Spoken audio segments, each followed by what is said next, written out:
Escape Artists is on Twitch. Why don't you join us? On Wednesday nights, Alistair reads a bedtime story, and Sunday mornings, we do a few hours of chill gaming. Plus, we have interviews, special guests, pickup streams, and more. Visit twitch.tv/EA Podcasts and follow us to be notified when we go live and access VODs of past broadcasts.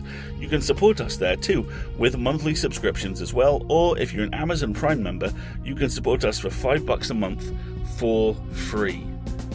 Free. Visit escapeartists.net/Twitch for a full walkthrough.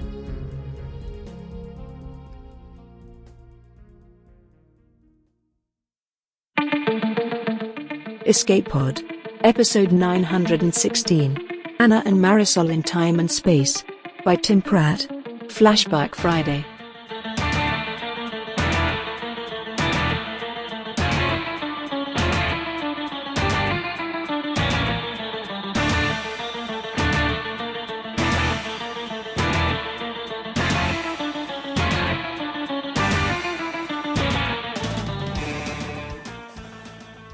Hello, lovely listeners. Welcome to Escape Pod. I'm your host and co-editor, Mer Lafferty. Today we're bringing you a flashback. Anna and Marisol in Time and Space by Tim Pratt. This was first released on Tim Pratt's Patreon, which is incidentally at patreon.com/Tim Pratt. That's 2 T's. And then reprinted in spring 2018 at Escape Pod. It's narrated by the longtime favorite narrator Amy H. Sturgis and hosted, well, by me. For the sake of a fresh 6-year distance from the story, I did not listen to my host spot before writing this one.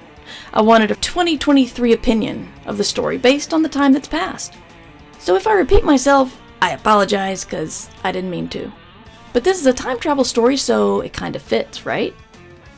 Keep going till you get it right. It's story time.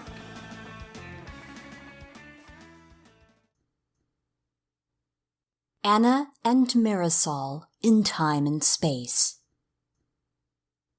The big day came, and Anna was tempted to tie up Marisol and stash her in the closet just to be safe, but instead she put on her makeup and her pale blue gown, it was prettier than she remembered, and called, "Marisol, are you making a whole new dress from scratch in there? We gotta go."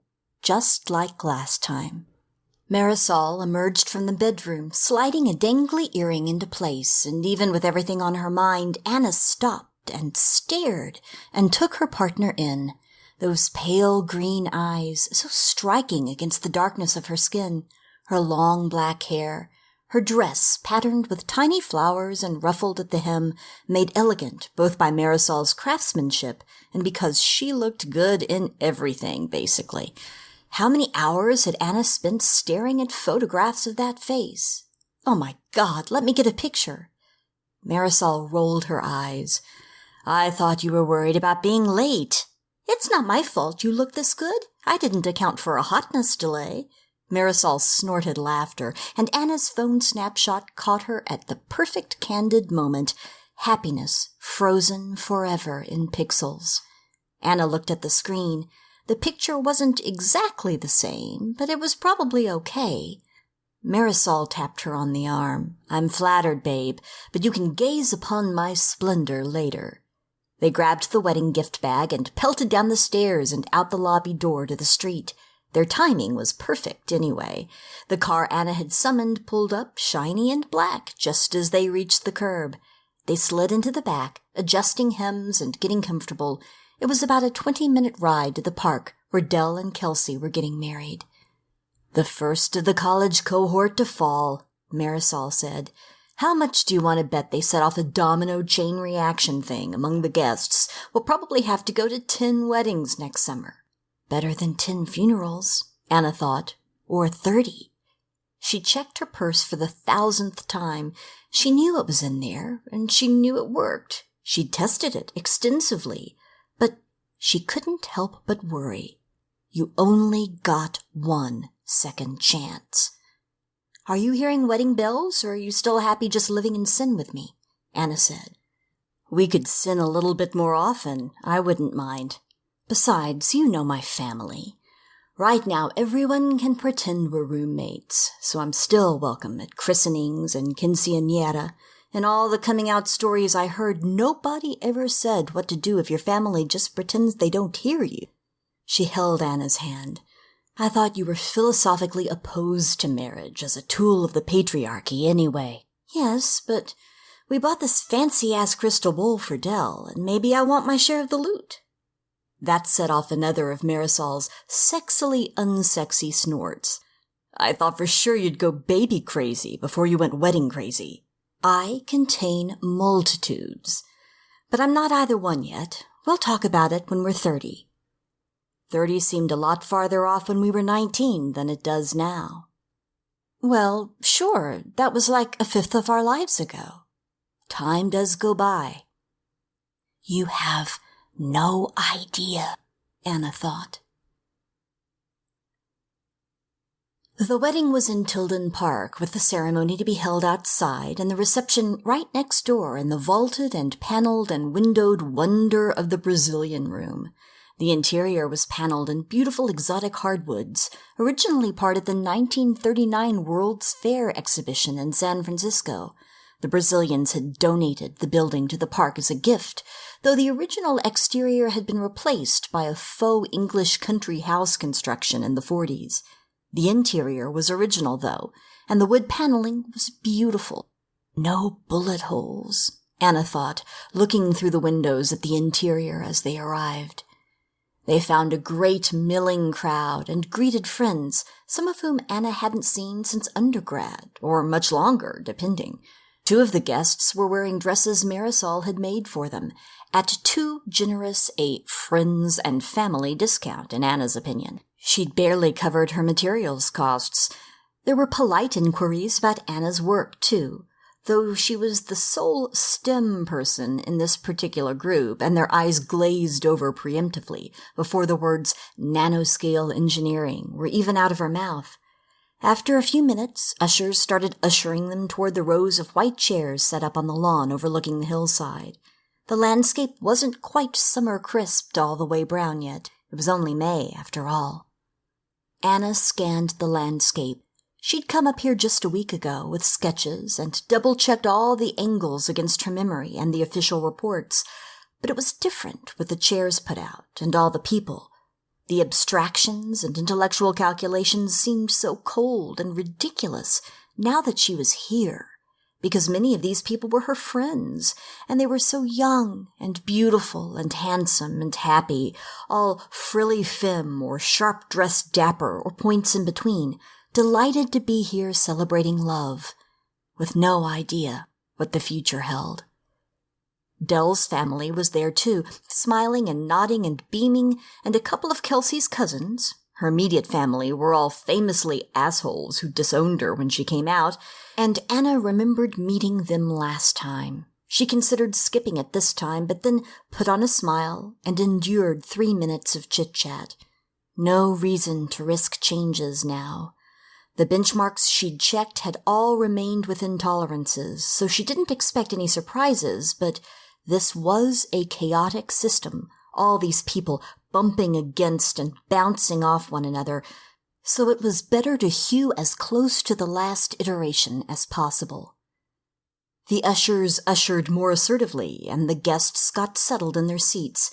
The officiant, Dell's ex-girlfriend Robin, took her place up front before a freestanding flower arch and said, "Welcome, everyone."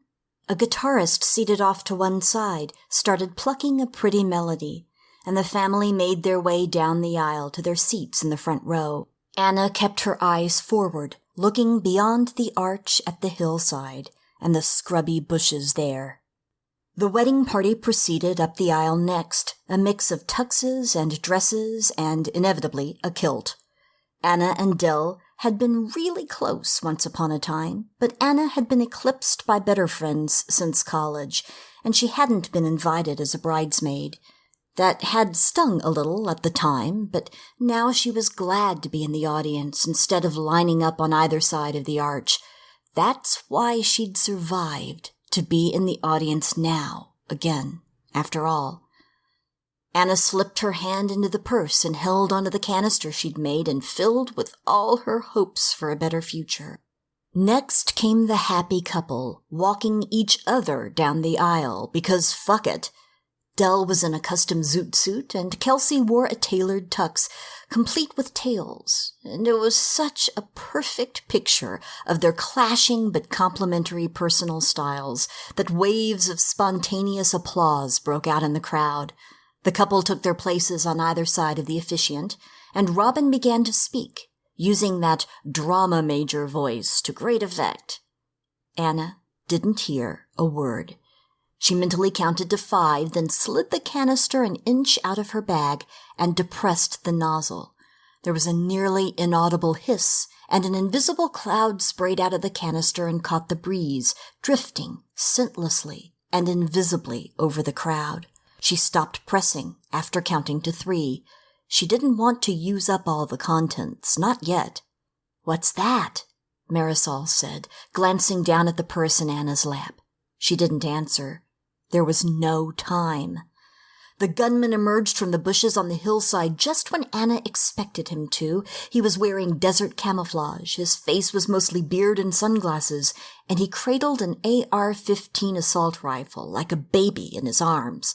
The entire wedding party had their backs to him, and when he brought the gun up to rake fire across their bodies, none of them noticed, and most of them would have died without even knowing they were under attack. Except his gun didn't fire. Anna let herself exhale. She waited a few long heartbeats to see if she would dissolve, cease to exist, or otherwise fade to black, but life and breath and screaming went on. So that was one hypothesis disproven.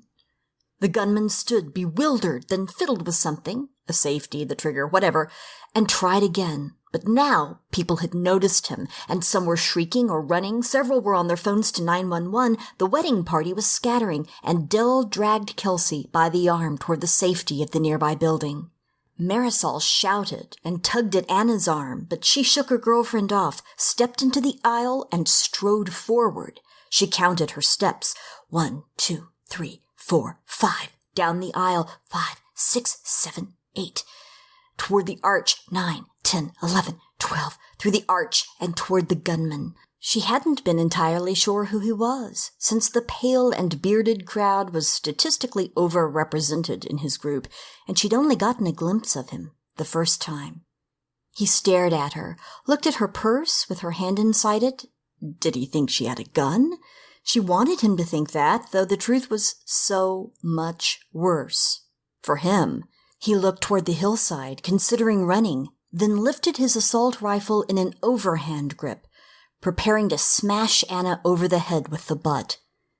The gun fell apart in his hands, not crumbling to dust, though Anna had considered that option, but simply falling apart like a busted Lego version of itself, the clip falling out and hitting the ground and the grip and the barrel until he was left with nothing but a trigger guard and a chunk of the stock on his finger, like an oversized novelty ring.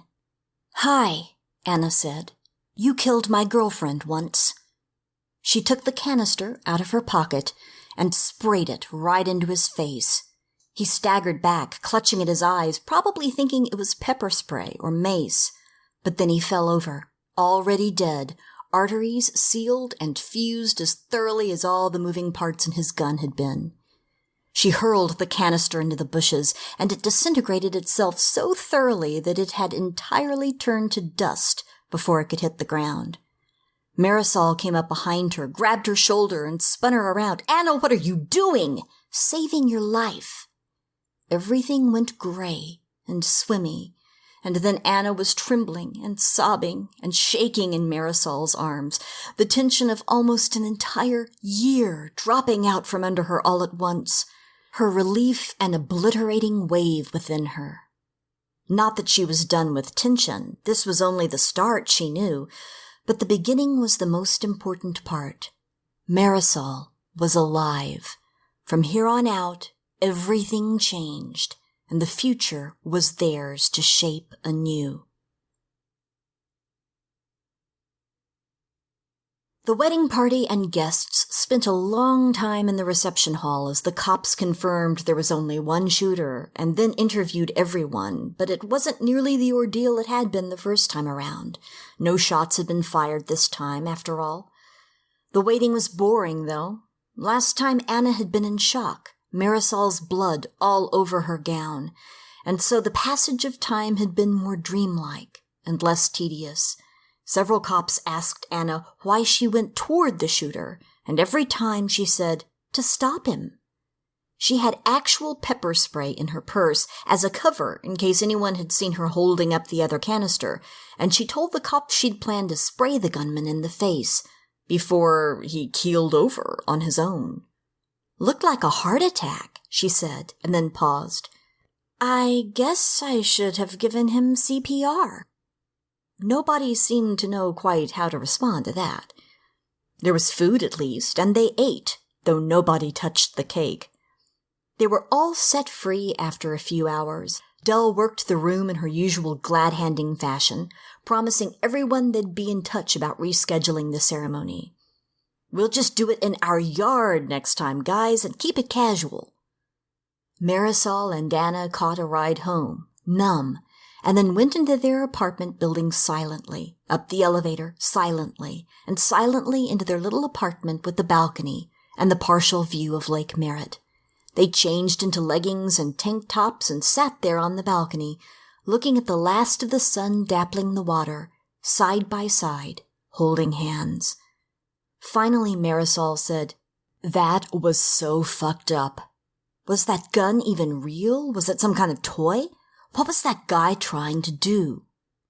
"It was real," Anna said. "An AR-15. The police had recovered the weapon last time. The shooter had been smart enough to wipe his prints and ditch it when he made his escape. He had lots more guns where that one came from, after all." "Did he say something when you walked up to him?" Marisol said. "It seemed like you were talking." Anna shrugged. "He's a member of an organization, part social club, part cult, part internet comment section with feet.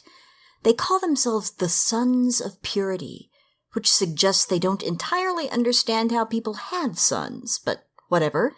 It's a play on the Sons of Liberty, the group from the Revolutionary War, I guess. They're the most lunatic edge of the lunatic fringe. A bunch of weaponized red pillar men's rights pickup artist Gamergate shitbags. But gun crazy, like if Elliot Rodger had formed a militia instead of murdering women on the street all alone. SOP consider themselves revolutionaries, overthrowing the tyranny of queer liberal feminist social justice. "The Vagenda of Manicide," Meryl said. "Right. Only not funny. Oh, and they hate brown people and Jews, too, so attacking an interracial lesbian wedding in Berkeley seemed like a good place to make their debut." "He told you all that. You were only talking to him for a second. Did you tell the cops this?" Anna pretended she didn't hear. "But today was just the start. They'll only claim responsibility for this attack later, after their manifesto drops, and they won't publish that for another 6 weeks. After the Pride Parade bombing." She didn't mention the stabbings at Dell and Kelsey's memorial that would have happened next week if Anna hadn't stopped the massacre. Wait, what? They're terrorist revolutionaries, but they can't even put a gun together without having it fall apart at the moment of truth? The gun didn't have to fall apart. It could have worked. It could have killed 28 people, the whole wedding party, and a good chunk of the guests, and injured a lot more. The people who got out unscathed were the minority, overall. Anna had been in that minority, by pure happenstance, with dead women on all sides, like living in the one house mysteriously untouched by the passage of a tornado. Marisol dropped her hand, scraped her chair around sideways, and looked at her girlfriend. "Anna, what are you talking about? Are you in shock?" This was the moment. Anna had been dreading it. There was no good way to do it. No, I'm not in shock. I'm from the future. Or my mind is." Marisol stared at her for a moment. Then, "Are you going to elaborate on that?" Anna went into TA lecture mode. She'd practiced this part in her head, even in front of the mirror, but after a sentence or two she started to drift off book, responding to the skepticism and confusion on Marisol's face. "In about 60 years, we'll develop the technology to send information back into the past. Just messages at first, inserted into existing streams of digital information. We could send emails to the past, more or less. We could communicate with our past selves, mainly, because they were the ones we could convince, because we knew all their secrets. Over time, the process was refined. Eventually, we discovered how to send back consciousness itself, minds. Really, it's a copy of a mind, though the original is destroyed in the process. Basically, you digitize a brain and send the neural map back in time and insert it into the brain where it originated. You can't take over someone else's body, just your own, younger one, and only with permission from your younger self in writing, since they have to give up the body." A lot of potential hosts refused. Young Anna hadn't, once everything was explained to her. That's an ethics thing in part, but it's a practical issue too. The neural architecture has to be just right. My mind wouldn't run properly on another brain. She took a deep breath. "I was 86 years old, Marisol, when I called in every favor I had to work on the program and eventually take part. They couldn't really say no to me. I pioneered the technology that made digitizing brains and preserving minds possible in the first place. I basically gave some rich assholes access to immortality, and in exchange, I got to come back in time and try to save you." Marisol cocked her head. She'd always been a science fiction fan, a watcher of Black Mirror, and reader of Le Guin and Hurley and Okorafor. Part of her initial attraction to Anna had been because she was working on making imaginary futures some true. "Wait, so I'm dead in this original timeline? You, Dell, Kelsey, their families, Tina, Bronwyn, Jessie with an E and Jessie with an I, 28 people.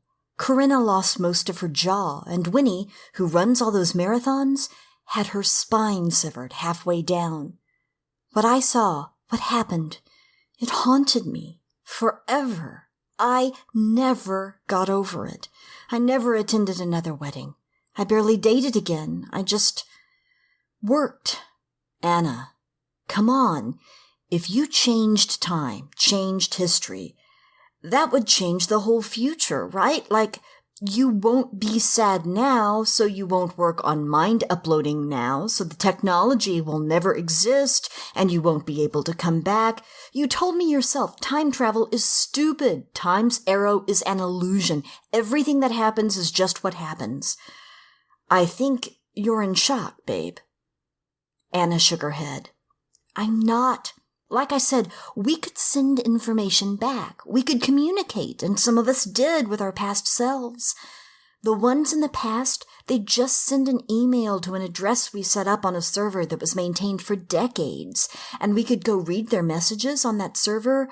We could go read them before our younger selves even sent them, but only if they did send them at some point. We tried to spoof the system, and we couldn't. Anyway, none of that seemed to change anything. The future remained intact, and eventually we started to remember talking to our future selves when we were younger. That was odd. But then this data scientist named Roger told his past self to invest heavily in a certain technology company that was about to go big, and not long after that, we lost contact with his younger self and everyone else we'd been talking to as well. Our messages just bounced back." Marisol frowned. "So what? Young Roger invested and got rich? And when the past changed, it became inaccessible?" "Right. Once that past stopped closely resembling the past my colleague remembered, we lost contact. We weren't sure what happened, if the timeline diverged, ceased to be connected to our future and continued on its own new timeline, or if that timeline was destroyed somehow, proved too unstable to continue and disappeared. We just didn't know. We had to start all over, reach out to our past selves again, and it was like everything reset. They'd never heard of us before. What about when you sent minds back to their younger bodies? Didn't that change the past and the future? Anna shifted uncomfortably. The theory was largely beyond her. She was a practical hardware person, even if it was very small hardware. But she nodded. Sometimes, our first couple of experiments tried really hard to do what they'd done originally. We were able to send back documentation, diaries, and things to help them conform to the original timeline, to do what they'd done in the first place. As long as they followed protocol, we could communicate. But every life has tragedy in it, you know? And none of us were so hard-hearted we could resist the urge to fix the worst ones. Maybe you still let a pet die, okay, or a not-too-serious car crash. But a child? A spouse? A city? The people we sent back always meddled and tried to fix things, and as soon as they did, poof, no more contact. We didn't know if they continued on new timelines or just vanished. She gestured at the balcony, the lake, downtown Oakland beyond. Now I know. You get a new timeline. That's a relief. Whatever future we're going to now, it's not the one I came from. And I genuinely don't know what's going to happen next. Anna paused. Do you believe me? What's that thing you say whenever I try to explain God to you, Anna? Extraordinary claims require extraordinary evidence. Marisol nodded. Yes, that. So, what's it going to be? How are you going to prove this? Do we nail next week's winning lottery numbers? Anna had been in her old, young, body for the best part of a year and had already made a lot of money with her knowledge of the future, all in ways less public than winning the lottery. I can do better than that if you'll come with me to my lab. I can show you something from another time. You keep mysterious future technology in your lab? The one you share with Squinty Carl and the Science Twins? Returning from the splendor of her well-funded future to sharing workspace with her annoying grad school colleagues had not been one of the best parts of coming to the past. No, different lab. Let's go to my car. Wait, since when do you have a car? They didn't speak for most of the ride to one of Oakland's assorted warehouse districts, but as they parked, Marisol said, I can't believe you bought a car and didn't tell me. Anna shrugged. Where I'm from, nobody drives, really, except weirdos or for sports. You just call a self-driving car. I could barely remember how to drive even when I came back. But if you're going to run a secret life, you need some mobility. This is bullshit, Anna. Why did you keep the car from me? I thought you'd had a very reasonable psychotic break and was ready to be patient with your time travel bullshit. But it turns out you've been doing fucked up stuff for a while, and I am not okay with it. I've been back in this body for 10 months, and I didn't want to tell you anything, Mary. If I told you about the car and you rode in it, and we got in an accident and you died, that would kind of mess up the whole reason for my trip. Wouldn't just buying the car change your future, though? Anna nodded. Probably, but not significantly. There are benchmarks, we call them, tolerances. As long as we stay within those marks, we're okay, and the integrity of the timeline remains. And I can keep communicating with the future and trust that things will play out as they did the first time. There's a little wiggle room for changes that don't impact the timeline much.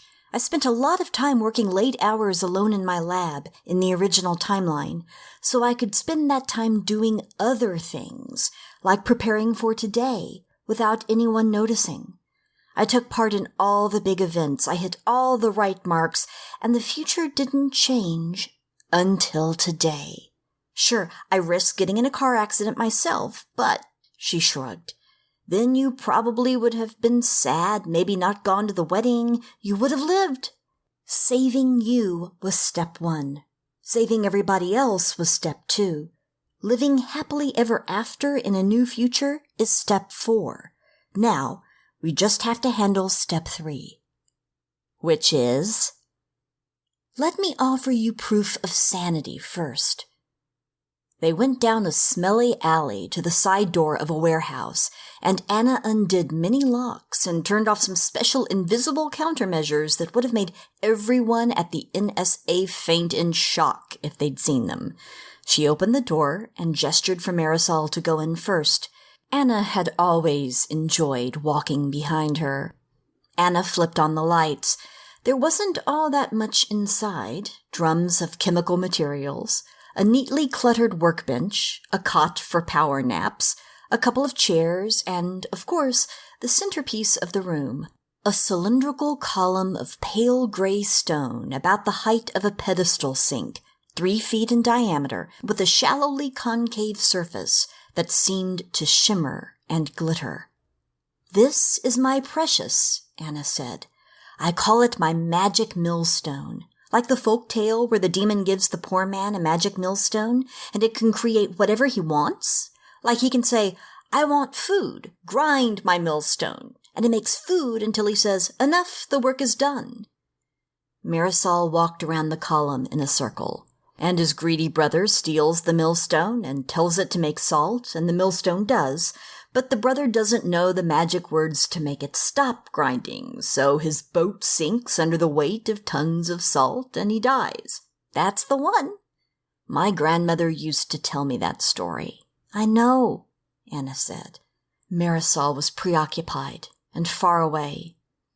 "I could never figure out what the point of the story was supposed to be. Be careful what you wish for?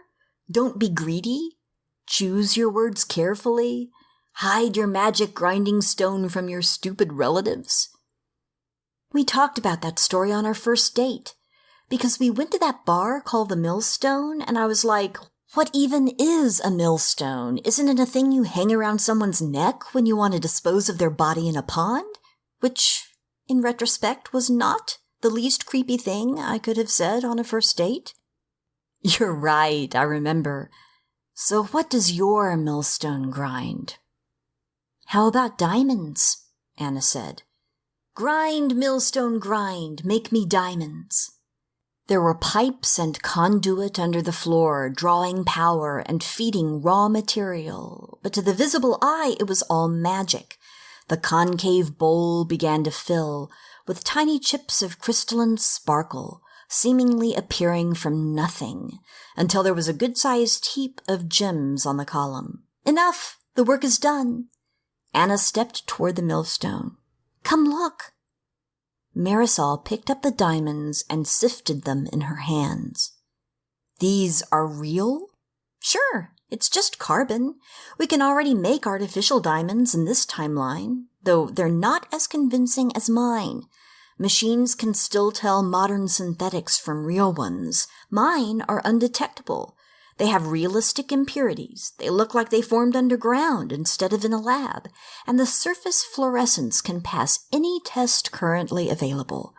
Diamonds are as cheap as dirt where I come from, because you can make them from dirt, and no one can tell synthetic from natural at all." Marisol spilled the gems out of her hand. "What else can you make?" Anna swept the gems into a plastic container and set it on the end of the work table, clearing the millstone's surface. "Just about anything if I have the right precursors and time to program the system. Diamonds are pretty easy. I can create simple machines and complex machines and very, very small machines. Biologicals are harder. I can create fake meat, but it's not very convincing. The tooth feel is all wrong." Small machines. Marisol took a long step away from the millstone. What did you use to stop the gunman? What was in that canister? Nanotech. Programmable smart matter. You read Ian M. Banks, right? He called it smatter. Swarms of microscopic machines altering matter at the molecular level. My mist sought out the gun and then turned into glue, basically, gumming up all the moving parts. And then it ate through selected portions of the metal and took the gun apart. Did you kill the gunman? Anna bowed her head. Yes. I closed up his heart. You saw that man kill me. And our friends. You saw that. I can still see it, Mary. If I close my eyes, I can see it any time I want. And lots of times I don't. I killed him. I fantasized about it for decades. And planned it for years. And executed today. I'm not sorry. Marisol came close, wrapped Anna in her arms, and held her for a long time. Thank you, she said. If it had been me, I wouldn't have killed him that mercifully. You believe me now. Anna had more proofs to offer, secrets she'd learned from Marisol's family after the funeral, and predictions about sporting events and world news, assuming she hadn't knocked the present so far off course that those didn't unfold as predicted. She thought the timeline would be pretty similar in the short term, though. Marisol stroked her hair. You never lied to me before. It's unbelievable, but I saw what I saw. You knew the gunman was coming. You've been weird for the past 10 months. I thought it was just your work, that you were focused on your research. But now, I think... Marisol stepped back. We were apart, from your point of view, for longer than we've been together. Lots longer. You still think you love me. How do you even remember me? How am I not a stranger? Anna reached out to her, and Marisol allowed her to hold both her hands. Anna resisted the urge to pull her back into an embrace. I admit, it was a long time. My memory faded, but I never forgot. And preparing for this trip, going over my diaries and letters and emails and social media posts and everything, made it feel fresh again. I came back 10 months before the wedding, partly to prepare, but mostly so we'd have some time together in case today went badly and I failed. I never felt as good in my whole life as I did with you.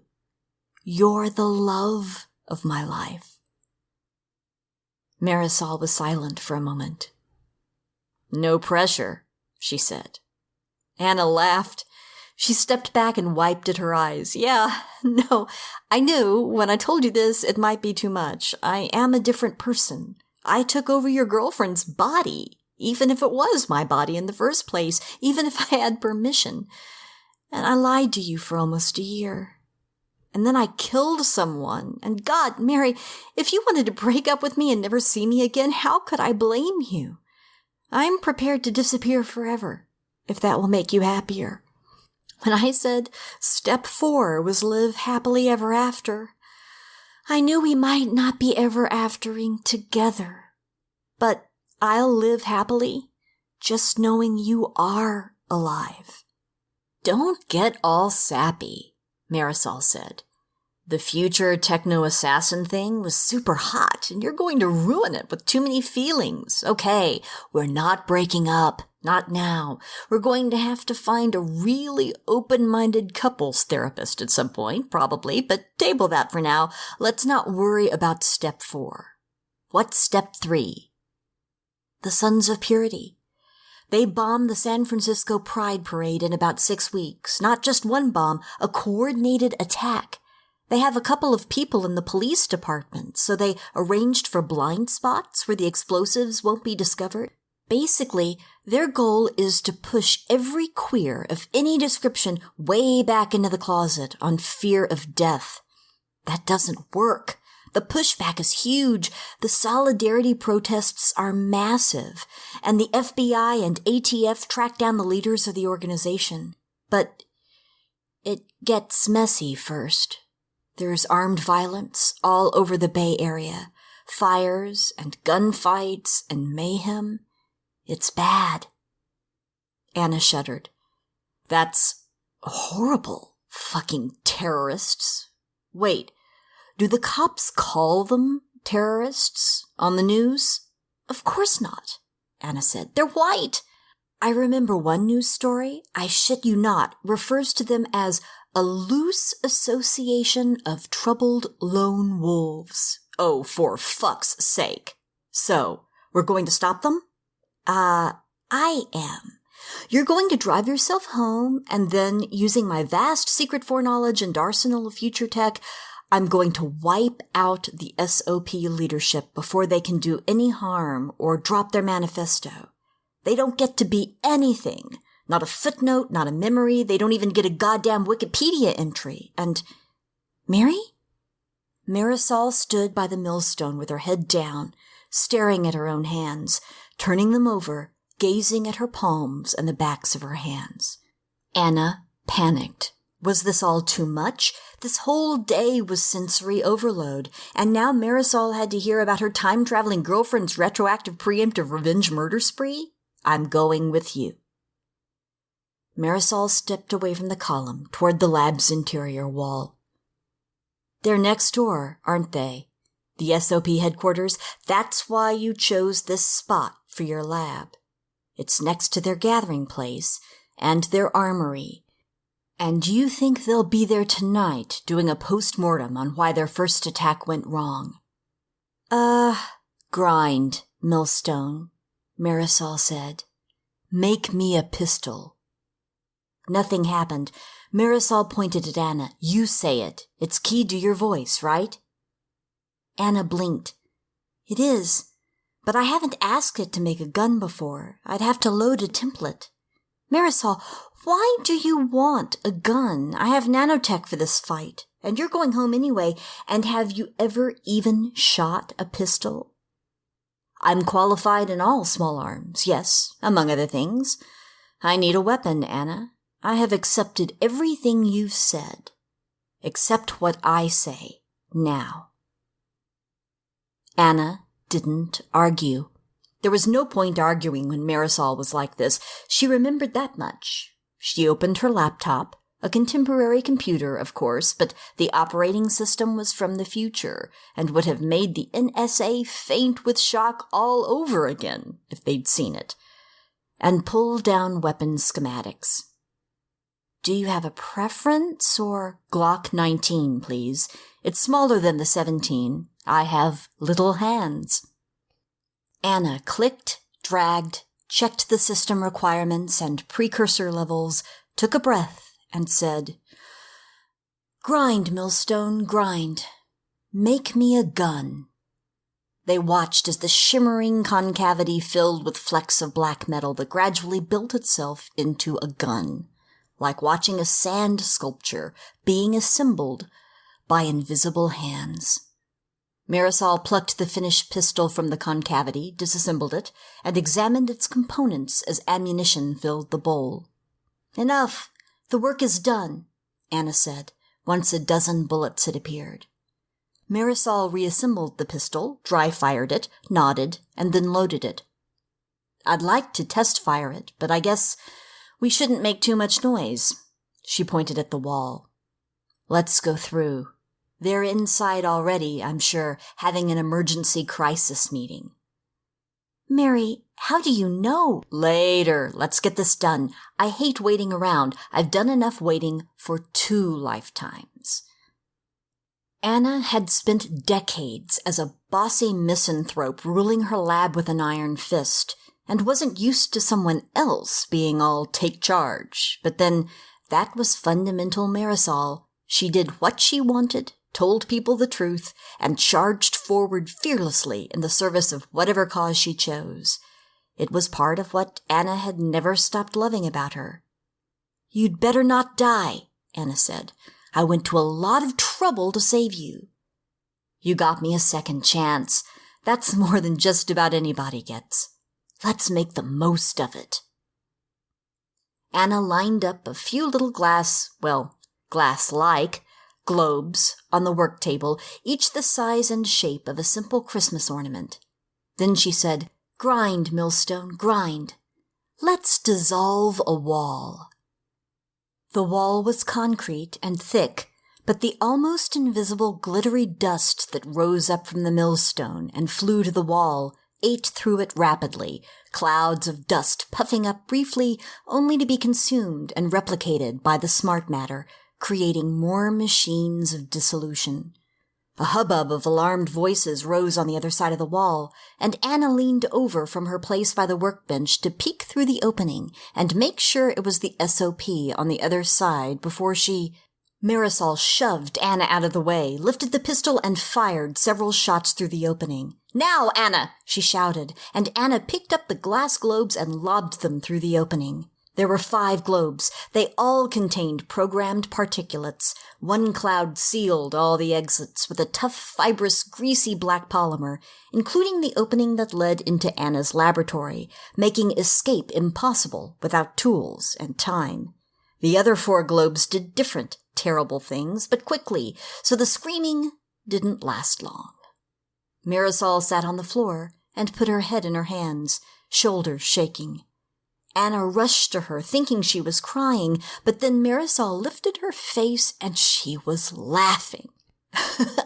I rehearsed it 1,000 times, but I didn't know exactly how it happened, where they were, where you were. I only had the best guesses from ballistics, and I was so afraid I'd choke or miss or mess it up. But you're okay, Anna. You're here. "You're from the future, aren't you?" Anna said. "You sent me home," Marisol said. "The first time around, and like a fool I went.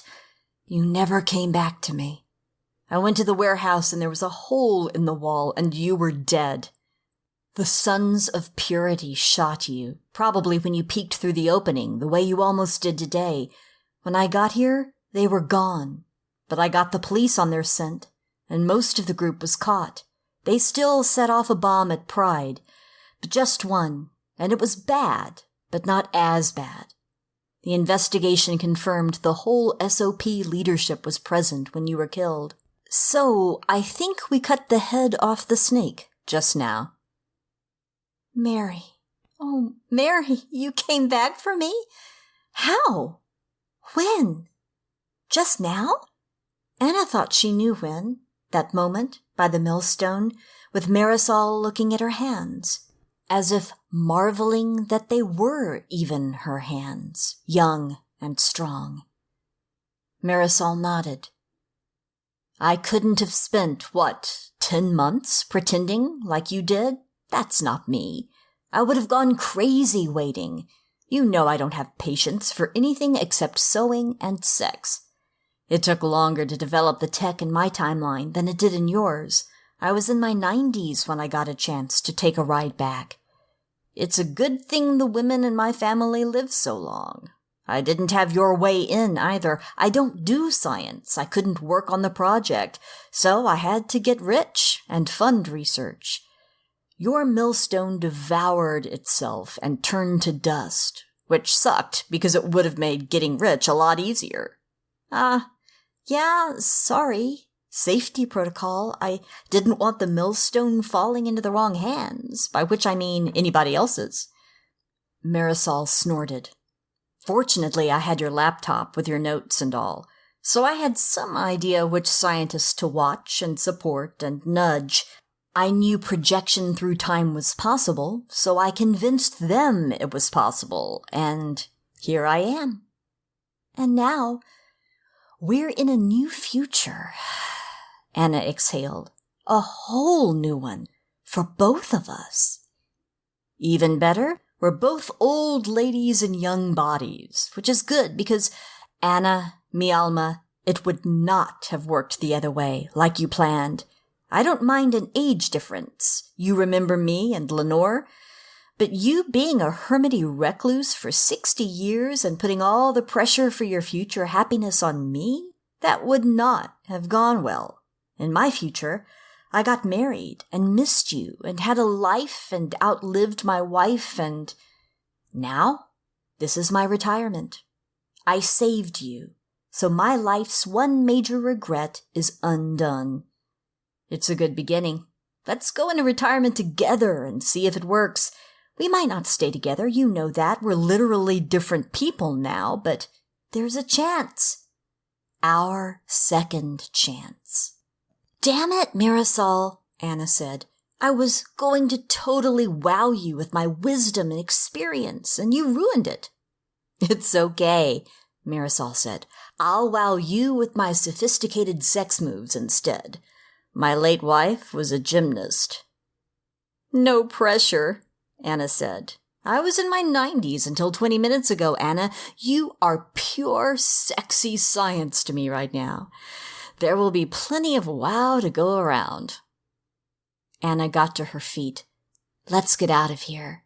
I'll set the millstone to sanitize the area, make sure there's no trace of us or the SOP.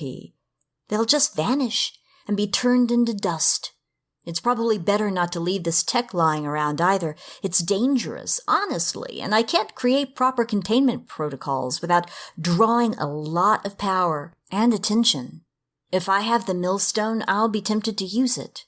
And you'll want to disintegrate the neighbors if they're too noisy and stuff, and that's no good. Anna patted the column. I think it's better if we make our own way forward. And you already have a good stash of diamonds. And I already have a good stash of diamonds.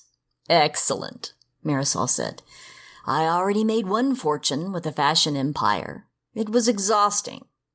So, what should we do with the rest of our lives?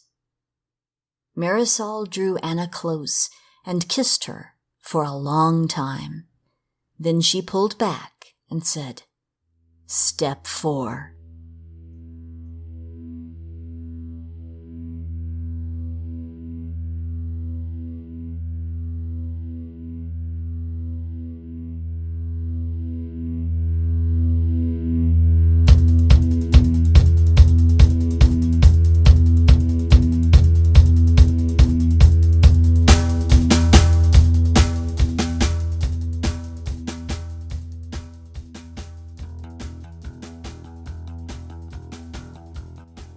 And that was Anna and Marisol in Time and Space by Tim Pratt. I admit it, it's clear I'm in a time travel mood. The episodes this past October were not enough. It feels like such a basic concept, and yet so many excellent writers twist it and make it their own, whether it's to offer a brutal service, like in the Twilight Zone-worthy Retcon Man, or to right a huge wrong, like here, with Anna and Marisol. We've all had this feeling before on an infinitesimal level. Mine usually revolves around the moment where I make a mistake, and I know that I have created a situation that I can't fix. And I really wish I could. I wish it so hard I believe that maybe I really could go back in time and fix it, if I wished hard enough. I guess Tinkerbell is dead in my world, I don't know. One thing I like about this story is there's a lot of reasons to go back in time. I'm not a huge believer in soulmates, and so I'm skeptical of stories of people who lose a loved one and then move heaven and earth, or time and space, for someone who died 50 years before. But this story goes so much deeper. The inciting incident was not just the death of her lover, but a terrorist hate crime that led to even more hate and bloodshed. It was saving multiple lives, and then multiple more lives, as the ripples of that event continued out. I always wonder if we had time machines, if going back in time to avoid a great wrong would cancel out good things in life. A lot of bad things spur change, or put people in a place where they meet a partner and then have children. But who am I to tell people who suffered that it was important they did so for the sake of the world? If the terrible thing hadn't happened, who knows what good would have come from those people living instead? Star Trek Strange New Worlds grapples with this. Storylines involving both Captain Pike's opportunity to avoid the accident that will leave him unable to move or speak in the future, and La'an Noonien Singh's trip to the past, where she has to maintain the timeline the Romulans are trying to mess with, even though that means she has to, in essence, let baby Hitler live, aka Khan. All of these stories beg the question of what makes your timeline worthy of erasing all the others. In Star Trek, sometimes I think the answer is actually plot. But in this story, that's when it gets personal. And the answer is her wife.